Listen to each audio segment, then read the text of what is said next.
اعمال کی اصلاح کرم سے کر دے۔ الحمدللہ رب العالمین والصلاة والسلام علی سید المرسلین، اما بعد فاعوذ باللہ من الشیطان الرجیم، بسم اللہ الرحمن الرحیم۔ پڑھیے، الصلاة والسلام علیک یا رسول اللہ وعلی آلک واصحابک یا حبیب اللہ، الصلاة والسلام علیک یا نبی اللہ وعلی آلک واصحابک یا نور اللہ۔ میرے پیارے اسلامی بھائیوں، مدنی چینل کے ناظرین، جن کے سبب دنیا بنائی گئی، جن کے سبب یہ کائنات بنائی گئی، جو کہ وجہ تخلیق کائنات ہیں، رسول اللہ صلی اللہ تعالی علیہ وسلم، He is the reason of the all creation۔ آپ کی وجہ سے یہ کائنات بنائی گئی ہے، اور یہ بات ہم نہیں کہتے، حدیث قدسی میں رب ارشاد فرماتا ہے، اے محبوب اگر میں تمہیں نہ بناتا تو یہ دنیا ہی نہ بناتا۔ تو سبحان اللہ، جن کی سبب یہ دنیا بنی، میں آیا، آپ آئے، ہم سب آئے، اور یہ رنگینیاں دنیا کی جن کی وجہ سے ہیں، تو ان کی آمد کی ہم خوشیاں کیوں نہ منائیں۔ امام عشق و محبت بریلی کے تاجدار یہ خوبصورت بات کس طرح ہمیں سمجھاتے ہیں، فرماتے ہیں زمین و زمان تمہارے لیے، مکین و مقام تمہارے لیے، چنین و چنا تمہارے لیے، بنے دو جہاں تمہارے لیے، دہن میں زبان تمہارے لیے، بدن میں ہے جان تمہارے لیے، ہم آئے یہاں تمہارے لیے، اٹھے بھی وہاں تمہارے لیے، اٹھے بھی وہاں تمہارے لیے۔ یہ بھی بڑی خوبصورت بات ہے۔ ایک تو آئے یہاں، یہ تو سمجھ آ گیا، کیونکہ اللہ نے بنائی کائنات نبی پاک علیہ السلام کی وجہ سے، وجہ تخلیق کائنات ہے۔ اب وہاں اٹھیں گے، یہ نبی پاک کے لیے کیسے اٹھیں گے، یہ بھی ایک کوئسچن ہے۔ ایک تو آپ دیکھیں کہ دنیا سجائی گئی سرکار علیہ السلام کے، ایک محشر کا میدان بھی سجایا جائے گا، ٹھیک ہے۔ دیکھیں اللہ کو تو سب معلوم ہے نا، ہمارے تو نامہ اعمال لکھ لیے فرشتوں نے۔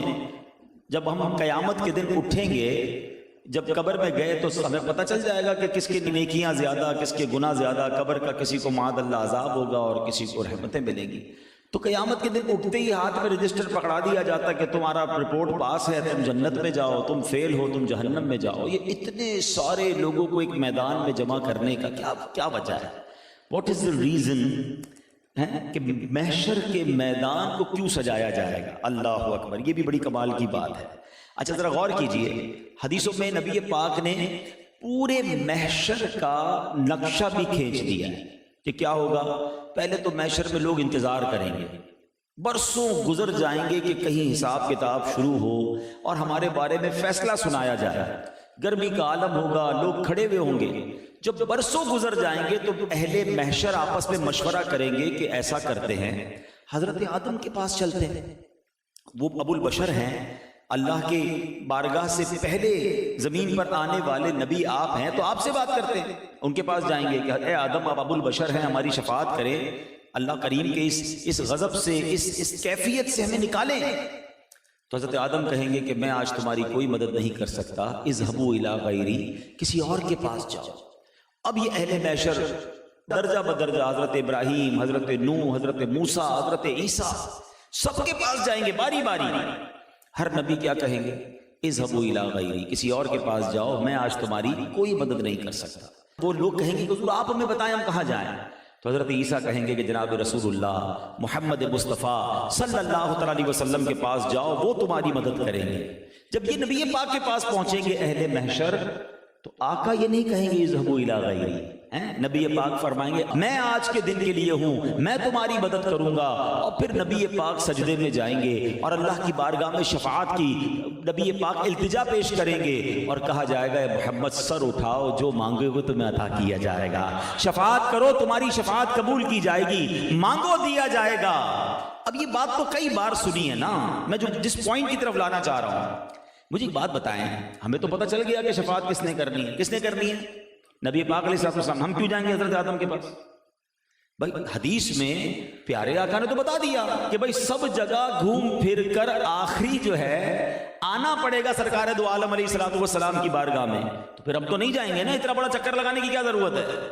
لیکن آج معلوم ضرور ہے, مگر فرمایا علماء نے کہ محشر کے دن سب بھول جائیں گے. ہوگا یہی کہ پہلے جائیں گے ہی حضرت آدم کے پاس, پھر حضرت ابراہیم, حضرت موسیٰ, حضرت نوح, گھومتے گھومتے حضرت عیسیٰ, اور آخر جناب رسول اللہ صلی اللہ علیہ وسلم. یہ سب کیوں گھمایا جا رہا ہے, کہ کیوں ہوگا سارا کچھ. آئے ہائے ہائے, چلو پھر چلتے بریلی کے تاجدار کی بارگاہ میں. سیدی اعلیٰ حضرت سے پوچھتے ہیں آپ بتائیے یہ کیوں ہو رہا ہے. آپ فرماتے خلیل و نجی, مسیح و صفی, سبھی سے کہیں بھی بنی. سب کے پاس گئے نا, خلیل و نجی. خلیل کون ہے؟ حضرت ابراہیم خلیل اللہ ہیں. مسیح کون؟ حضرت عیسیٰ مسیح اللہ. صفی کون؟ حضرت آدم صفی اللہ. حضرت نوح, سب کے پاس تم گئے, خلیل و نجی, مسیح و صفی, سبھی سے کہیں بھی بنی. یہ بے خبری کہ خلق پھری کہاں سے کہاں تمہارے لیے. یہ خلق کو گھمایا جا رہا ہے. وجہ کیا ہے بتایا. شاعر کہتا ہے فقط اتنا سبب ہے انعقاد بزم محشر کا. There is only one reason to create the میدان of محشر. فقط اتنا سبب ہے انعقاد بزم محشر کا. آقا تمہاری شان محبوبی دکھائی جانے والی ہے. اس دن دنیا کو بتانا ہے کہ میرے حبیب کا مرتبہ کیا ہے. کیونکہ آج کئی لوگ نہیں مانتے نا, آج کئی لوگوں کے ذہنوں میں کوسچنز ہیں, کچھ تو ایمان ہی نہیں لائے, جناب رسول اللہ کو آخری نبی نہیں مانا. ان سب کو بتانا ہے. اعلیٰ حضرت جب ہی سمجھا رہے تھے کہ آج لے ان کی پناہ, آج مدد مانگ ان سے. ارے آج ماننا ہوگا, قیامت کو تو سارے مان جائیں گے, اپنی آنکھوں کے سامنے دیکھیں گے کہ کسی اور کی نہیں چل رہی, یہ جو کہتے ہیں وہ ہو رہا ہے, یہ جو کہتے ہیں وہ بات مانی جا رہی ہے. آج لے ان کی پناہ, آج مدد مانگ ان سے, پھر نہ مانیں گے قیامت میں. اگر مان گیا قیامت میں تو سارے ہی مان جائیں گے, وہاں کا ماننا نہیں قبول کیا جائے گا. آج جس نے مدد مانگی ہے, آج جس نے رسول پاک کو مانا ہے, آج انہیں اپنا سب کچھ جانا ہے, وہ انشاءاللہ قیامت کے دن بھی کیسے نوازا جائے گا. سنو کیسی ہوگی نبی پاک کی بات, پتہ ہے کیسی چلے گی. اللہ اکبر. فرماتے ہیں مولانا حسن رضا خان صاحب, وہ بھی برادر اعلیٰ حضرت ہے نا, فرماتے دکھائی جائے گی محشر میں شان محبوبی. اس دن دکھائی جائے گی. وہ اب دوبارہ آتا ہوں, میں تو بیان کچھ اور لے کر آیا تھا. اعلیٰ حضرت کے شعر سے بات چل پڑی, اٹھے بھی وہاں تمہارے لیے. میں اس کی تفصیل بیان کر رہا ہوں کہ وہاں کیسے اٹھیں گے نبی پاک کے لیے. تو فرمایا دکھائی جائے گی محشر میں شان محبوبی کہ آپ ہی کی خوشی آپ کا کہا ہوگا. میرے آقا جو کہیں گے, جس میں خوش ہوں گے وہی ہوگا. غلام ان کی عنایت سے چین میں ہوں گے, عدو حضور کا آفت میں مبتلا ہوگا. دشمن آفت میں ہوگا, غلام چین میں ہوں گی. اور کیسا کرم ہوگا, گناہ گار پہ جب لطف آپ کا ہوگا. جب آقا نگاہ فرما دیں گے نا, ذرا یہ سننا, جو شاعری کو پسند کرتے ہیں, تھوڑی انٹیلیجنسی ہے, ذرا شعر سننا, کمال دیکھو. یہ الفاظ کا کیا خوبصورت استعمال کیا شہنشاہ سخن برادر اعلیٰ حضرت نے. فرماتے ہیں کہ گناہ گار پہ جب لطف آپ کا ہوگا, آقا کی نگاہ پڑ جائے گی نا, کرم ہو جائے گا, پہچان لیں گے اپنے غلام کو, شفاعت فرما دیں گے. کیا بغیر کیا, بے کیا ہو.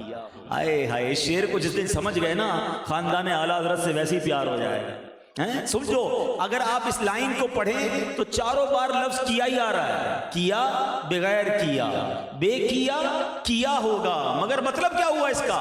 اس کا مطلب یہ ہوا کہ کیے تو جرم ہیں, کیے تو گناہ ہیں. آقا شفاعت فرمائیں گے تو گناہ ڈیلیٹ کر دیے جائیں گے. جو کیا ہوگا وہ بے کیا ہو جائے گا. نیکیاں تو کی نہیں ہیں, بے کیا ہوگا. اس کا مطلب یہ ہوا کہ رب کی رحمت ایسی ہوگی کہ گناہ ہی نیکیوں سے بدل دیے جائیں گے.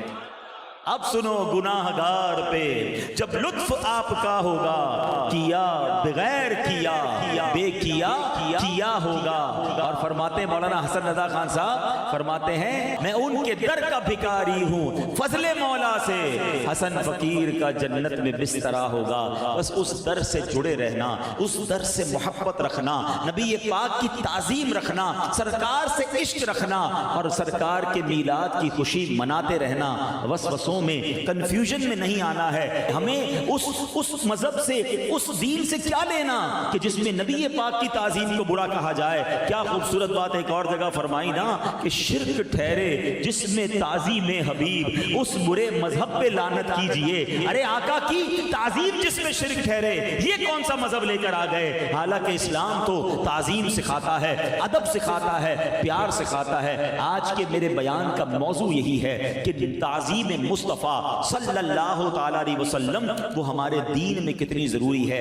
رسپیکٹ آف رسول کریم صلی اللہ تعالی علیہ وسلم، اس کا مقام کیا ہے؟ سبحان اللہ۔ اور پھر آئیے دیکھتے صحابہ کرام علیہ رضوان سرور دو عالم صلی اللہ تعالی علیہ وسلم سے کیسی رسپیکٹ کیا کرتے تھے، کس قدر محبت تھی۔ آپ نے ایک ٹریول کیا تھا، اور یہ ٹریول لڑائی کے لیے نہیں تھا، یہ تھا جب نبی پاک علیہ السلام اپروکسیمیٹلی 1500 صحابہ کرام کو لے کر تشریف لے گئے مدینہ پاک سے مکہ۔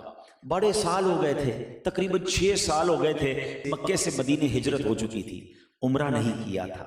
اچھا میں اور آپ بھی اگر 1-2 سال نہ جائیں، ماشاءاللہ جو جانے والے ہیں، تو کتنی تڑپ اٹھتی ہے، مگر یہاں بات اس کی ہو رہی ہے جس نے 53 سال مکے میں گزارے تھے۔ روز کعبہ گھر کے سامنے تھا، روز ہی غالباً طواف ہوتا ہوگا، دعائیں ہوتی ہوں گی، عبادت ہوتی ہوں۔ اب 6 سال ہو گئے تھے، صحابہ کرام تڑپ رہے ہیں، نبی پاک کے دل میں تمنا ہے، اور اب پلان کیا کہ ہم نے جانا ہے عمرہ کرنے۔ 1500 صحابہ کرام نے احرام پہن لیا، احرام کی نیت بھی کر لی، ٹھیک ہے۔ اور اب کہاں پہنچے؟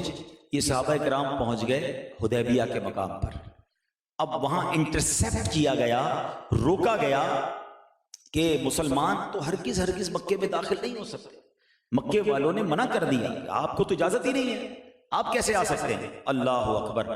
اب لڑائی کا ماحول بننے لگا، تو پیارے آقا علیہ السلام نے ایک بڑی حکمت عملی کا مظاہرہ فرمایا، اور نبی پاک علیہ السلام نے سیدنا عثمان غنی رضی اللہ عنہ کو پہلے بھیجا کہ تم مکے جاؤ، تم سردار ہو، اور مکے والے تمہیں کچھ نہیں کہیں گے، اور جا کے نیگوشیشن کرو، بات چیت کرو، لڑائی سے حل نہیں ہے۔ حضرت عثمان غنی چونکہ اس زمانے میں بھی بڑے تاجر تھے، مکے والوں سے بڑے اچھے تعلقات بھی تھے، آپ کی حمایت و پاسداری کی وجہ سے قریش کے لوگ آپ کی بڑی عزت کرتے تھے۔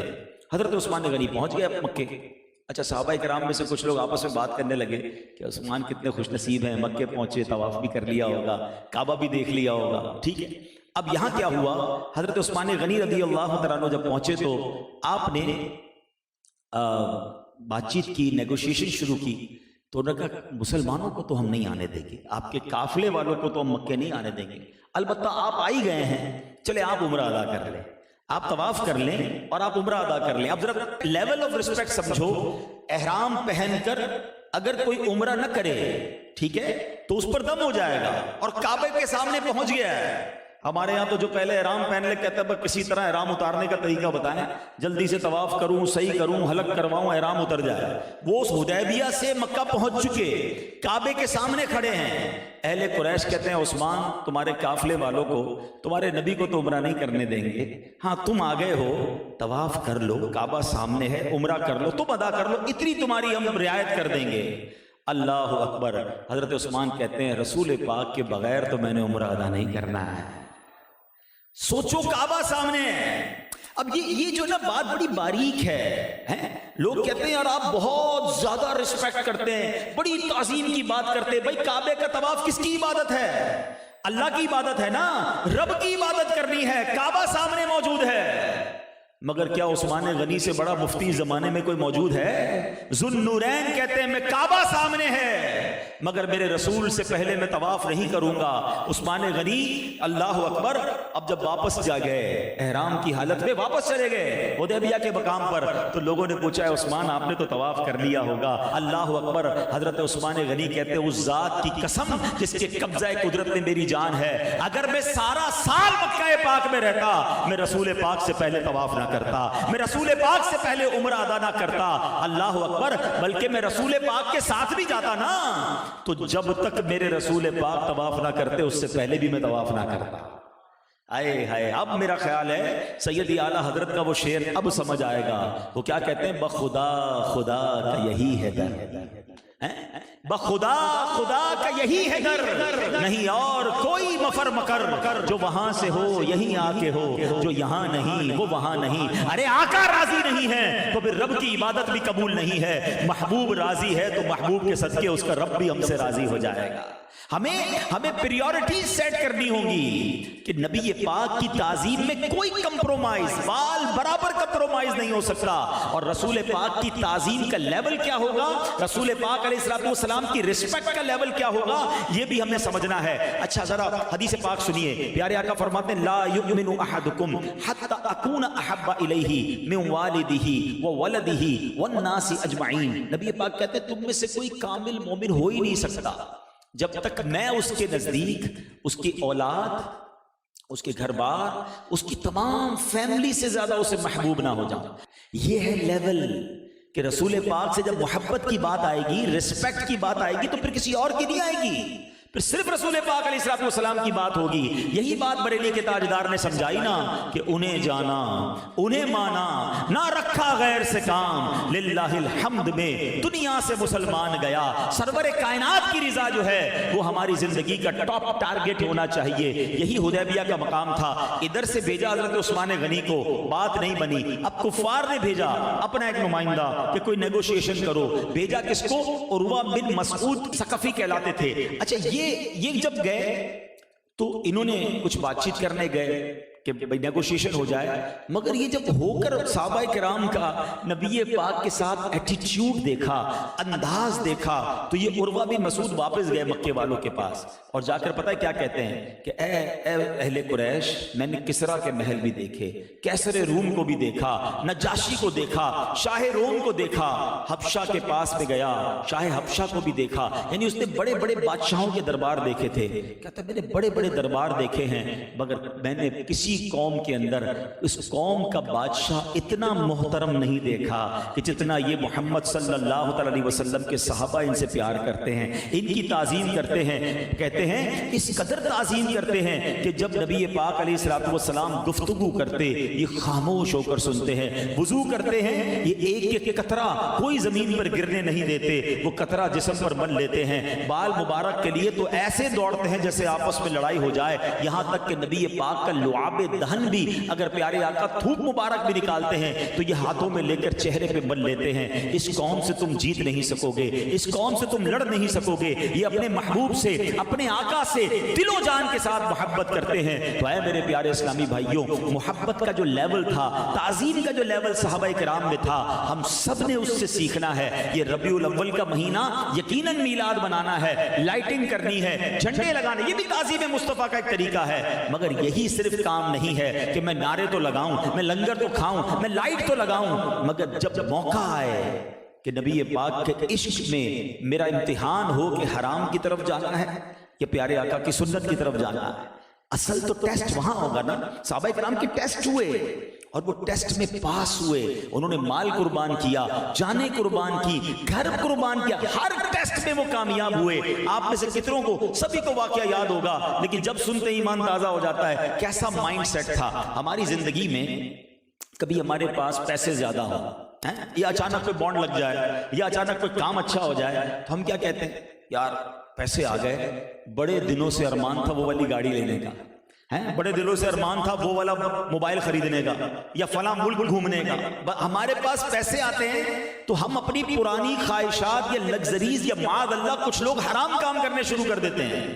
صحابہ کرام کا کیا شاندار ذہن تھا۔ غزوہ تبوک کا موقع ہے، مسلمانوں کو مال کی ضرورت ہے، تو اب کیا ہوا کہ حضرت عمر فاروق کہتے ہیں یار ہر بار صدیق اکبر ہی آگے بڑھ جاتے ہیں، اس بار کہتے ہیں میرے پاس پیسے زیادہ تھے، پیسے اچھے تھے، ویل سیٹ تھا، اس بار موقع ہے ابو بکر سے آگے بڑھنے کا۔ کیا مائنڈ سیٹ ہے یار، پیسے زیادہ ہیں تو گھر خرید لیں، پیسے زیادہ ہیں تو سواری خرید، نہیں اس بار زیادہ خرچ کروں گا اللہ کی راہ میں تاکہ ابو بکر صدیق سے آگے بڑھ جاؤں، نیکیوں میں آگے بڑھ جاؤں۔ کیا خوبصورت کمپٹیشن ہے۔ حضرت عمر رضی اللہ عنہ نبی پاک کی بارگاہ میں آتے ہیں اور عرض کرتے ہیں حضور عمر کا مال حاضر ہے۔ آقا فرماتے عمر کیا لائے ہو؟ کہتے حضور آدھا لے آیا ہوں، جتنا گھر میں آدھا چھوڑا ہے آدھا آپ کی بارگاہ میں لایا ہوں۔